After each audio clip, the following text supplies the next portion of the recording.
What's going on, everybody? My name is Rome Bailey. I am your residential commercial roofing contractor. Shingles is my specialty. That's where a lot of my knowledge and expertise is going to lie. And let's talk about data discovery. So this one's going to be a little bit more for my contractors. Homeowners, this is something you definitely want to be aware of when you're asking questions about a photo report or when somebody comes out and says, hey, you have legitimate storm damage. Let's get this covered.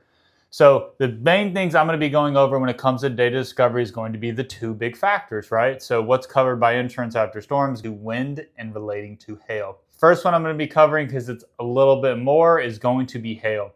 So what data discovery means, as you can kind of guess, it's when you call me out to do an inspection or I knock on your door and you're in an area where we have had hail in the last few years.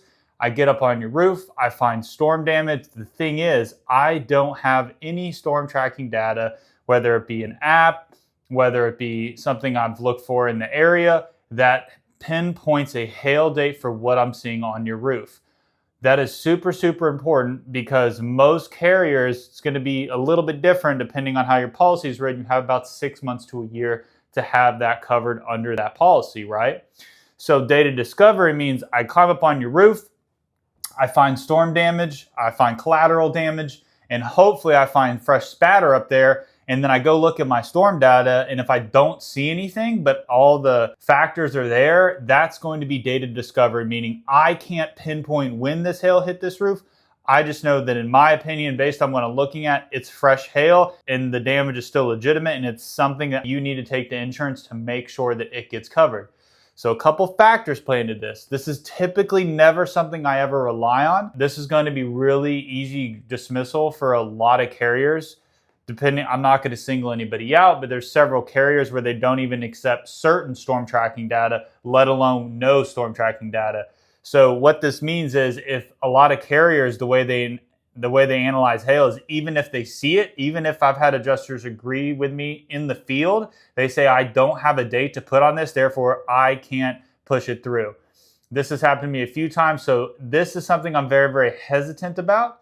I never try to rely on data discovery when it comes to hail, although I have had them bought on this before. Some carriers are going to recognize the fact that if it walks like a duck and it quacks like a duck, more than likely it is a duck, and sometimes a carrier may have other storm data that maybe I don't even have access to. There's several carriers that use their own storm tracking data that they just don't give contractors access to for whatever reason, and this is still something that can get passed through. I just caution people, unless you have fresh spatter, that's going to be one of the biggest factors in telling whether it's a fresh storm, even if you have the storm data or not.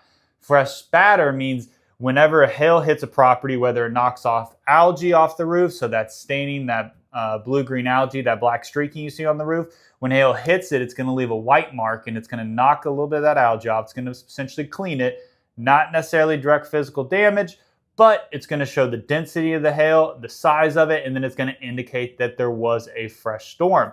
So when you have these factors line up, sometimes it can be undeniable. I just caution you, depending on who your insurance carrier is. Again, a lot of these will dismiss it purely based on the fact they don't have their own storm data, and I can't provide one. So, flip side, let's go to wind. When it comes to wind, data discovery is probably the most common time you're going to use it, because lo and behold, when it comes to wind, we get frequent winds in almost all the states. In Georgia, I know multiple, if not several times a year, we're going to have enough wind forces where it's just going to be able to break a seal on a shingle, especially on an older 3-tab shingle, or sometimes even a newer one. And the reason being is, once that wind hits the wall and it goes up on the roof, it usually is going to 2 times that speed. So let's say even a 30-mile-an-hour wind can be up to 60 miles an hour on a roof. And that in and of itself can be enough to crack a seal on a shingle, start to lift it, start to crease it, or blow a shingle off, and then now you're starting to have problems. Another one that is also going to be under wind is when a tree hits the home. So if wind forces a tree to fall into the home, that's also going to be considered a wind claim as well. You don't have to have extraordinary amount of winds. Sometimes this is misrepresented to homeowners.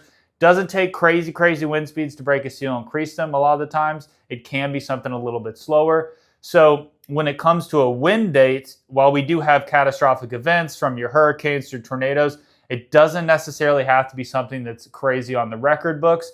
if you have consistent crease shingles, that's consistent with wind, meaning it's not, people going up there and vandalizing your roof where you see these corners torn up and all this crazy stuff where it's super accessible, where it's actually storm facing side where most of the winds in our area come out of the southwest. So it's very common on an older shingle, especially a 3-tab style, where if you're seeing it consistently across those couple slopes or those elevations, that a lot of the times can be an actual viable wind claim. That's going to be most commonly when you want to use the data discovery, because there's always going to be a wind date within the last 6 months to a year, sometimes even sooner, especially if it's in your warmer months where your storms are just constantly blowing in and coming through. So there you have it. I'm curious what y'all's thoughts are. I know a lot of people have a lot of opinions about whether to use data discovery. Feel free to drop it in the comments if you think I missed something on this video. Thanks for watching, guys.